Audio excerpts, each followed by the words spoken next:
Welcome to ప్రజా television news బులెటిన్ల ముందుగా headlines. Boys high school సెంటర్లో 10వ తరగతి ప్రశ్నపత్రం మారిపోవడంతో గందరగోళం. ప్రశాంత వాతావరణంలో 10వ తరగతి పరీక్షలు జరిగేందుకు పట్టణ సిఐ శశిధర్ రెడ్డి ఆధ్వర్యంలో భారీ బందోబస్తు ఏర్పాటు. ఎండిపోయిన పంట పొలాలకు ఎకరానికి 25,000 నష్టపరిహారం ఇచ్చేంత వరకు వదిలిపెట్టేది లేదు ఎర్రబెల్లి దయాకర్ రావు. భగత్ సింగ్ వర్ధంతి సందర్భంగా మాదక ద్రవ్యాలను అత్యాచారాలను అరికడదాం, విద్యార్థుల భవిష్యత్తును కాపాడదాం ఎస్ఎఫ్ఐ డివైఎఫ్ఐ. తుపాకుల కాల్పులతో మరోసారి దద్దరిల్లిన దండకారణ్యం. ఇక వివరాల్లోకి వెళ్తే పెద్దపల్లి జిల్లా వ్యాప్తంగా 10వ తరగతి పరీక్షలు ప్రశాంతంగా ప్రారంభమయ్యాయి. జిల్లా వ్యాప్తంగా 41 సెంటర్లలో 7,393 మంది విద్యార్థులు పరీక్షకు హాజరయ్యారు. ఈ సందర్భంగా రామగుండం పారిశ్రామిక ప్రాంతంలో 10 పరీక్ష కేంద్రాలలో 2,000 మంది విద్యార్థులు పరీక్షలకు హాజరయ్యారు. ఇందుకు సంబంధించి అన్ని రకాల ఏర్పాట్లు చేసినట్లు మండల విద్యాధికారి చంద్రయ్య తెలిపారు. అదేవిధంగా పరీక్షలు ప్రారంభం నుంచి ముగిసే వరకు పరీక్ష కేంద్రాల వద్ద ప్రశాంత వాతావరణం ఏర్పాటు చేస్తున్నట్లు పెద్దపల్లి డీసీపీ కరుణాకర్ తెలిపారు. ఈ మేరకు ఆయన వివిధ పరీక్ష కేంద్రాలను పరిశీలించిన అనంతరం మాట్లాడుతూ విద్యార్థులు ఇంటి నుంచి పరీక్ష కేంద్రాలకు వచ్చే విధంగా ట్రాఫిక్ అవాంతరాలు లేకుండా చేశామన్నారు. పరీక్ష కేంద్రాల సమీపంలో 144 సెక్షన్ విధించామని, జిరాక్స్ సెంటర్లు మూసివేశామన్నారు. అదేవిధంగా ఎలాంటి అవాంఛనీయ సంఘటనలు ఎదురు కాకుండా పోలీస్ బందోబస్తును ఏర్పాటు చేశామన్నారు. పరీక్షల విషయంలో పిల్లలను ఇలాంటి ఇబ్బందులు కలగకుండా అరగంట ముందే పరీక్ష కేంద్రానికి తల్లిదండ్రులు తీసుకురావాలని సూచించారు.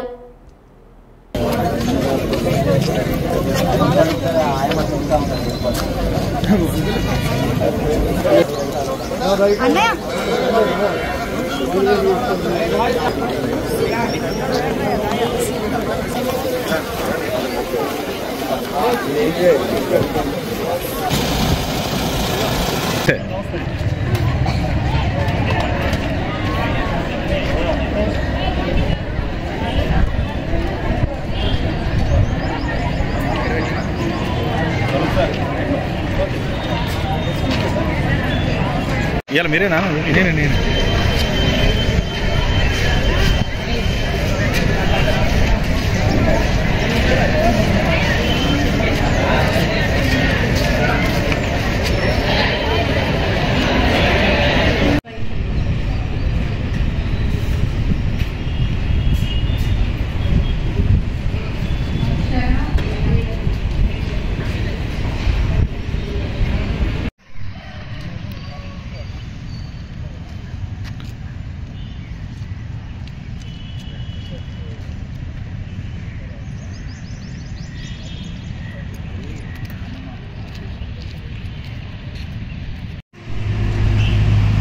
ఈరోజు నుంచి 10వ తరగతి పరీక్షలు మొదలు కావడం జరిగింది.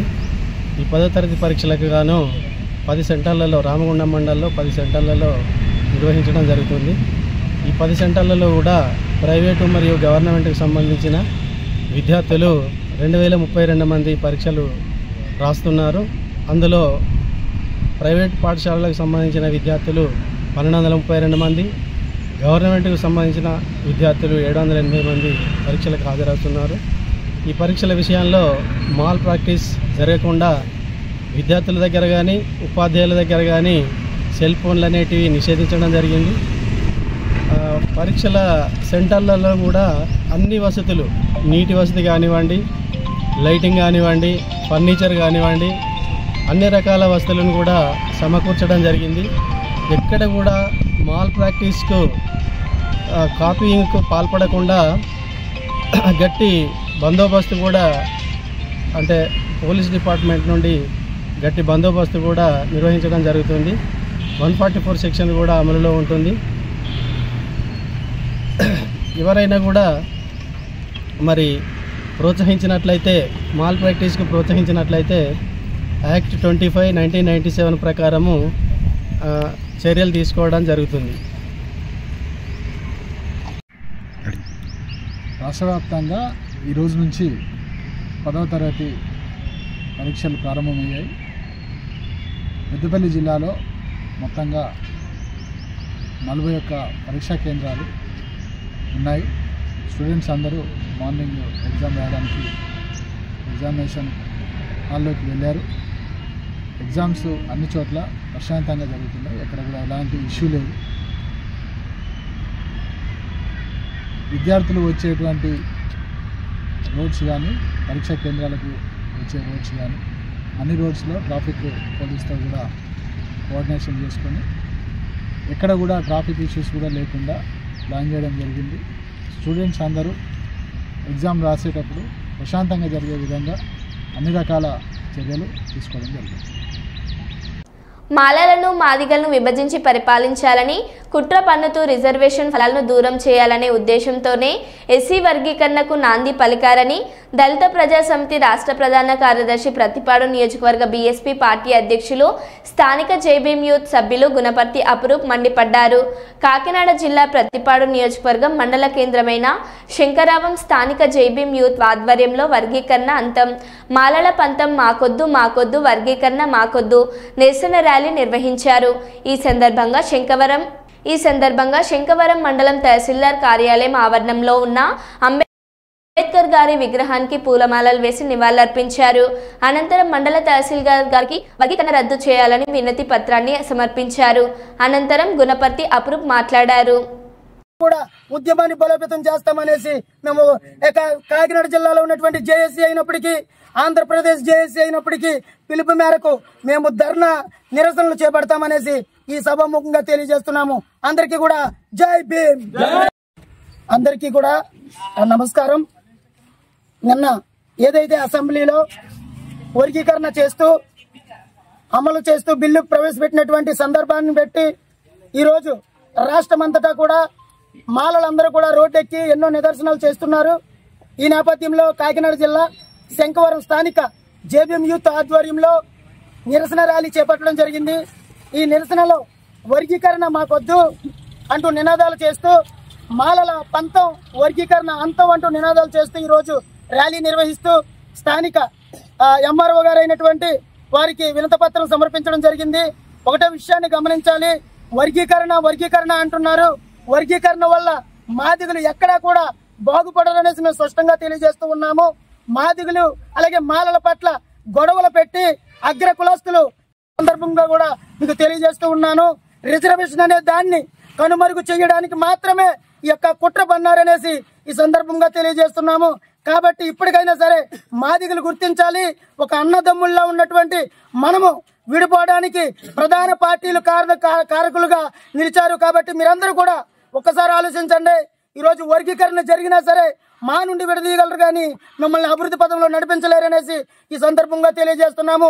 అంతేకాకుండా అధికార పార్టీ కూటమి ప్రభుత్వానికి మేము హెచ్చరిస్తూ ఉన్నాము, మీకు రానున్న భవిష్యత్తులో 2029లో ఎవ్వరూ కూడా ఏ మాల జాతికి చెందినటువంటి వారు ఎవరు కూడా ఓటు వేయకుండా సరైన బుద్ధి చెప్పడానికి సిద్ధంగా ఉన్నారనేసి మేము తెలియజేస్తూ ఉన్నాము. ఈరోజు మాలలకు జరిగినటువంటి అన్యాయాన్ని మేము వ్యతిరేకిస్తూ రోడ్డు వెంబడి తిరుగుతూ ఉద్యమాలు చేపట్టడం జరుగుతుంది. కాబట్టి మరొకసారి మీ నిర్ణయాన్ని మేము తెలుసుకోవాల్సిందిగా కోరుతున్నాం.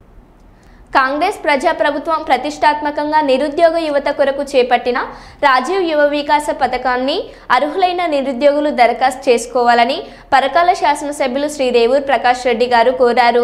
గురువారం హన్మకొండ భవానీనగర్ ఎమ్మెల్యే గారి నివాసంలో పరకాల యువజన కాంగ్రెస్ అధ్యక్షులు శ్రీ మాదాసి శ్రీధర్ గారి ఆధ్వర్యంలో నిర్వహించిన రాజీవ్ యువ వికాసం పథకంపై అవగాహన కార్యక్రమానికి ముఖ్య అతిథులుగా పరకాల శాసనసభ్యులు శ్రీ రేవూర్ ప్రకాష్ రెడ్డి గారు పాల్గొన్నారు. ఈ సందర్భంగా ఎమ్మెల్యే గారు మాట్లాడారు.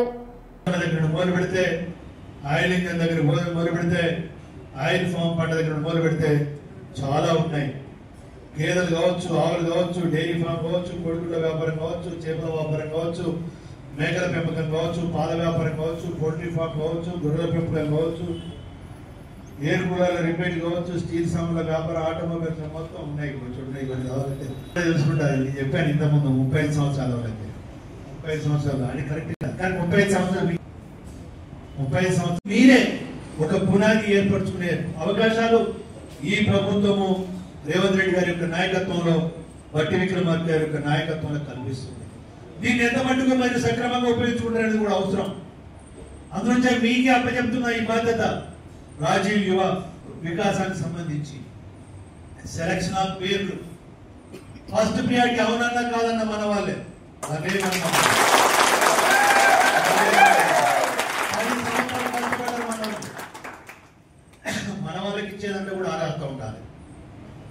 అంతేగాని ఉద్యోగస్తుల కుటుంబాలకు లేకుంటే బలిసిన వాళ్ళకు వ్యాపారస్తులకు ఇచ్చి మనవాడు ఇద్దాం సార్ అంటే మాత్రం మీరు భద్రమవుతారు. 3 అంశాలు చెప్పాను, మీరు మర్చిపోయి ఉంటారు కానీ నేను మర్చిపోలేదు, మర్చిపోతలేను కూడా. మీ అందులోంచే జాబ్ మేళా అనేది వాస్తవంగా 4 నెలల కిందనే మాట్లాడాను. ప్రతి గ్రామం నుండి కూడా 1000కి 10 మంది యువకుల యొక్క వివరాలు తెప్పించారు. వాళ్ళ యొక్క ఎడ్యుకేషన్, వాళ్ళ అదేవిధంగా వాళ్ళ కులం, వాళ్ళ వయసు, వాళ్ళకి ఏ దాని మీద ఇంట్రెస్ట్ పాటుగా యువతకు ఉపాధి అవకాశాలు కల్పించాలి. ఉన్న వనరులలో ఎంత మటుకు మనం కల్పించగలుగుతామని చెప్పి ఒక ఆలోచన చేసి ఈరోజు బడ్జెట్లో అవసరం ఉంటే ఇంకా పెంచుతారు. ఇవాళ బడ్జెట్లో 6 లక్షలే కోట్లే ఒక పరిమితమని కాకుండా ఇవాళ ఉన్న పరిస్థితులలో, ఆర్థిక పరిస్థితులలో ఇప్పుడు 6,000 కోట్లు దీనికి ప్రత్యేకంగా కేటాయించడం జరిగింది. ఇప్పుడు ఆర్థిక పరిస్థితులు పెంపొందించడానికి కూడా అన్ని విధాలా కృషి చేస్తున్నది మన ప్రభుత్వం. రెవెన్యూ పెంచుతున్నారు, రెవెన్యూ పెరుగుతుంటే ఇంకా యాడ్ అవుతుంటారు, దాంట్లో ఏం అనుమానం లేదు. ఇవాళ ఆర్థికంగా ఇతర రాష్ట్రం వల్ల లేకపోతే దుబాయ్ అని చాలా మంది అంటున్నారు, ఇతర రాష్ట్రంలో పెట్టిల్లు అని ఒకటి అంటున్నారు, బీజేపీ గవర్నమెంట్ ఉండకాడ పెట్టిల్లు ఉన్నాయి.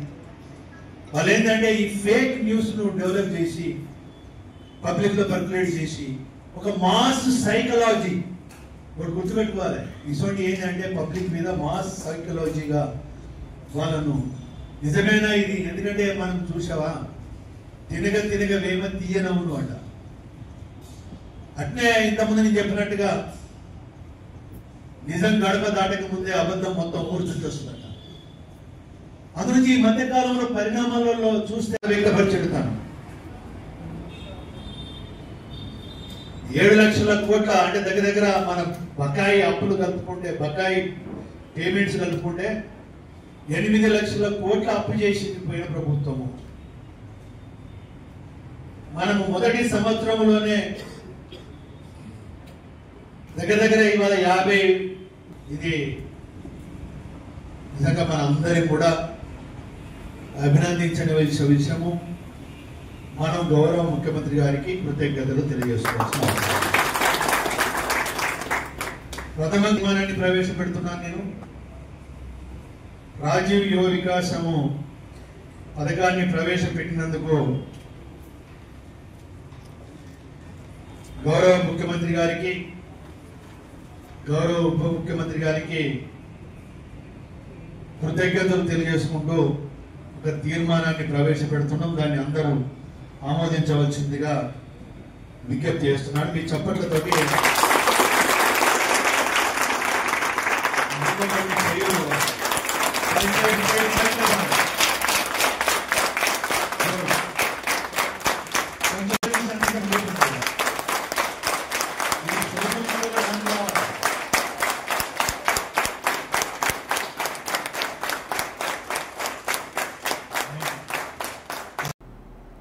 మంచిర్యాల జిల్లా కేంద్రంలోని ప్రభుత్వ బాలుర పాఠశాలలో 10వ తరగతి పరీక్షను 2 గంటలు ఆలస్యంగా నిర్వహించిన సిబ్బంది.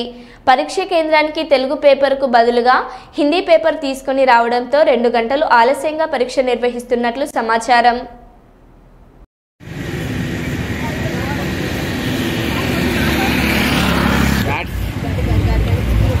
పేపర్లు వస్తారు.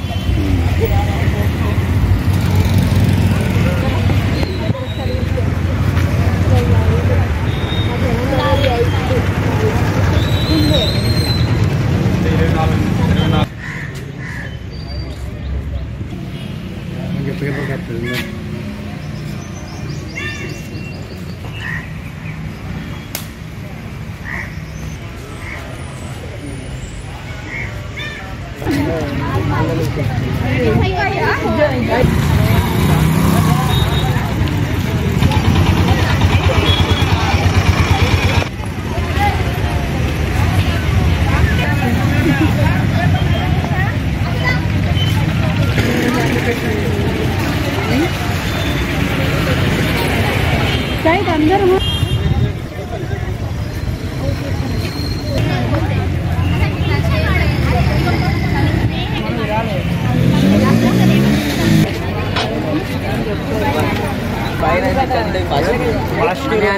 మరి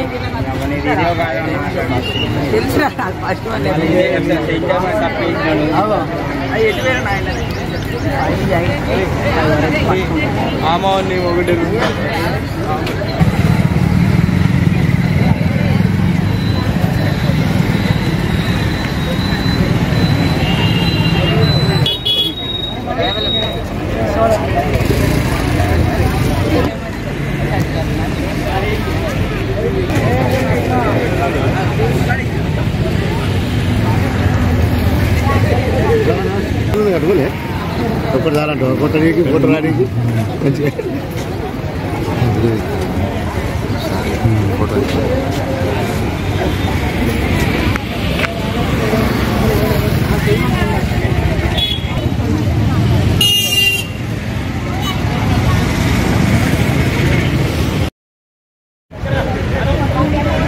కొంచెం ఫ్రీ అయినా కర్రీరా గ్యారేజ్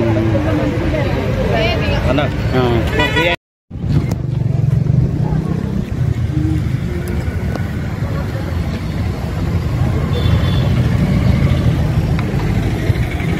బీజేపీ మొత్తం 72 మంది అలాగే ఉన్నాయి.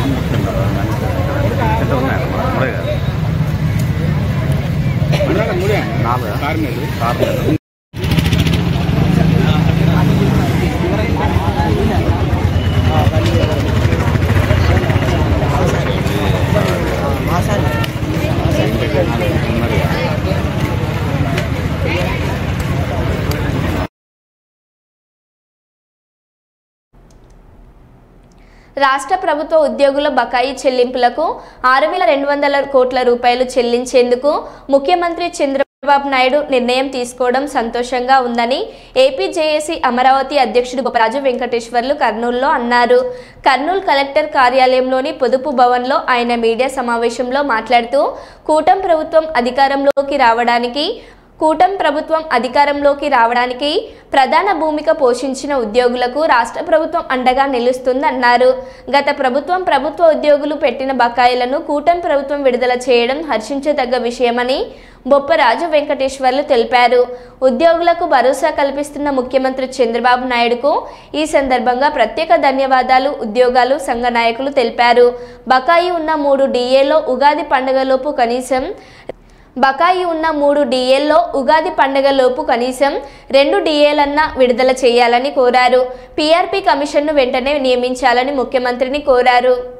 6,200 కోట్ల పైచిలుకు ప్రభుత్వ ఉద్యోగులకి బకాయిలు చెల్లిస్తామని చెప్పి ప్రభుత్వం నిర్ణయం తీసుకోవడం పట్ల ఏపీ జేఏసీ అమరావతి పక్షాన సంతోషాన్ని వ్యక్తం చేస్తూ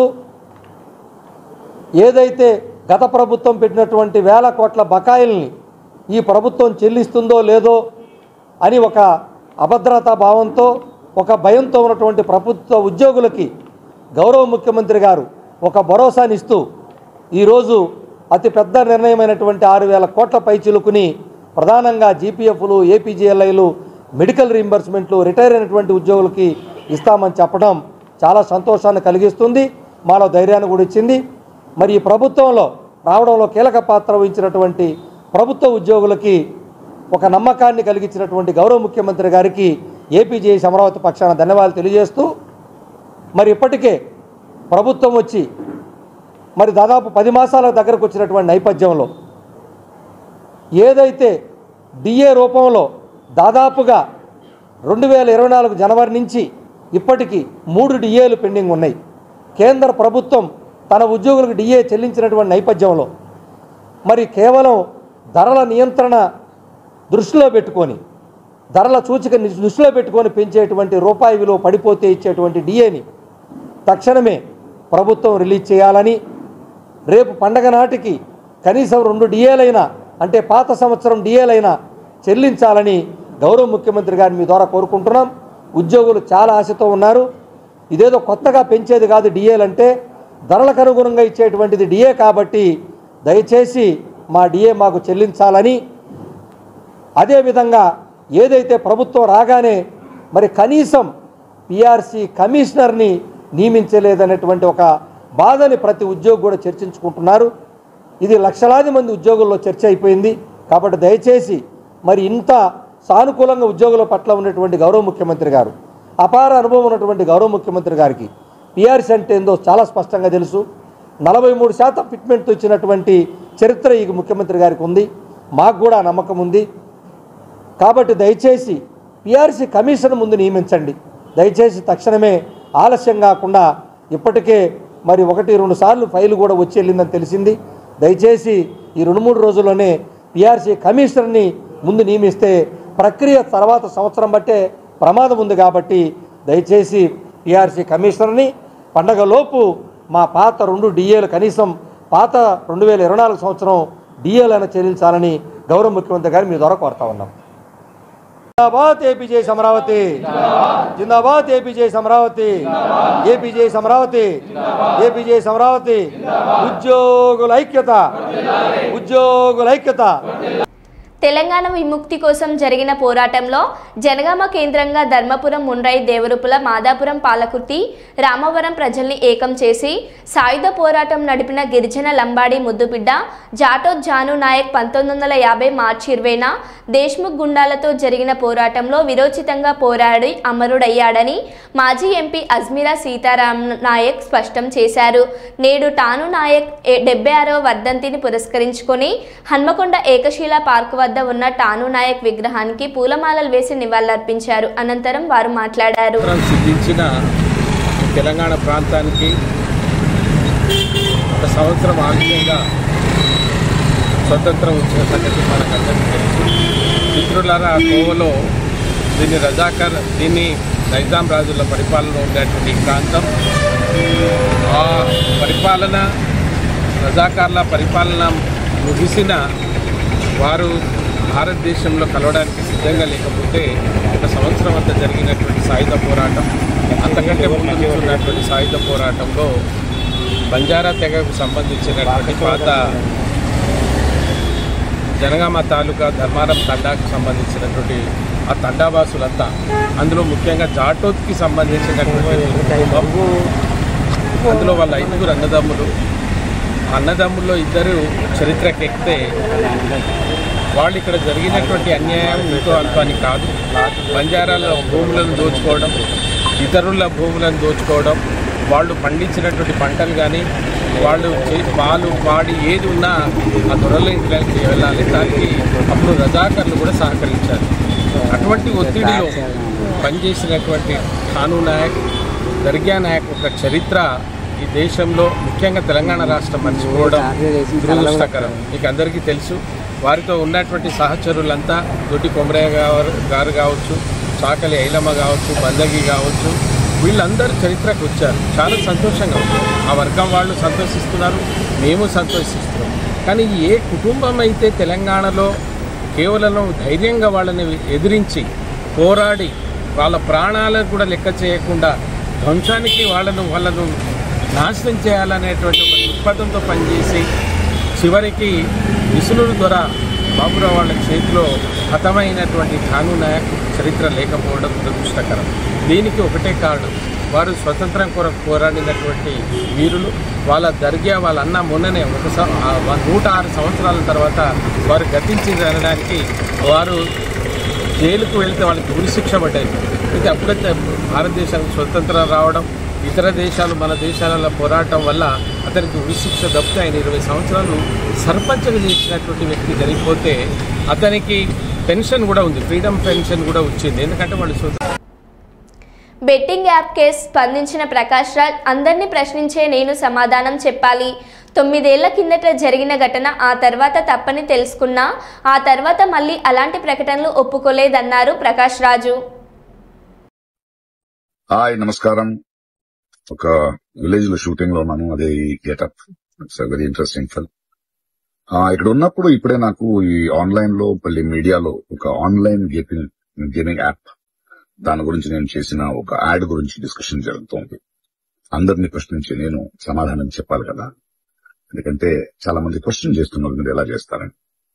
అది ఒక 2016, ఒక 9 years బ్యాక్ ఇలాంటి ఒక యాడ్ నా దగ్గరకు వచ్చింది. నేను చేశాను, నిజం. ఆ తర్వాత కొన్ని నెలల్లోనే అది తప్పని నాకు అర్థమైంది. వాళ్ళు మళ్ళీ 2017 లో దాన్ని ఎక్స్టెండ్ చేస్తానంటే, లేదండి ఇది తప్పు, తెలియక చేసేసాను, బట్ చేసేసాను కాబట్టి అగ్రిమెంట్ మీరు దాన్ని రిలే చేసి తీరాలి. బట్ 2017 నుంచి మీరు వాడకూడదు, నేను రాను అని చెప్పేసి. దాని తర్వాత అలాంటి ఏ గేమింగ్ యాప్స్ నేను చేయలేదు. 2021లో కూడా ఆ కంపెనీ ఇంకో కంపెనీకి అమ్మేసి వాళ్ళు దాన్ని ఏదో సోషల్ మీడియా ప్లాట్ఫామ్ లో యూజ్ చేస్తే నేను వాళ్ళకి నోటీసులు, వాళ్ళకి ఈమెయిల్, మళ్ళీ వాట్సాప్ లో పంపించి లేదండి ఇందులో నేను లేను, ఇది చేయకూడదు, కాంట్రాక్ట్ అయిపోయింది, ఇది తప్పు అని కూడా చెప్పాను. వాళ్ళు ఆపేశాడు. ఇప్పుడు అది మళ్ళీ రీక్ అయింది. దానివల్ల ఈ సమాధానం పోలీస్ డిపార్ట్మెంట్ నుంచి నాకు ఇంకా ఏది రాలేదు. వస్తే వాళ్ళకి నేను సమాధానం చెప్తాను, బట్ మీకు సమాధానం చెప్పాల్సింది. మరో బులెటిన్లో మళ్ళీ కలుద్దాం. Stay tune.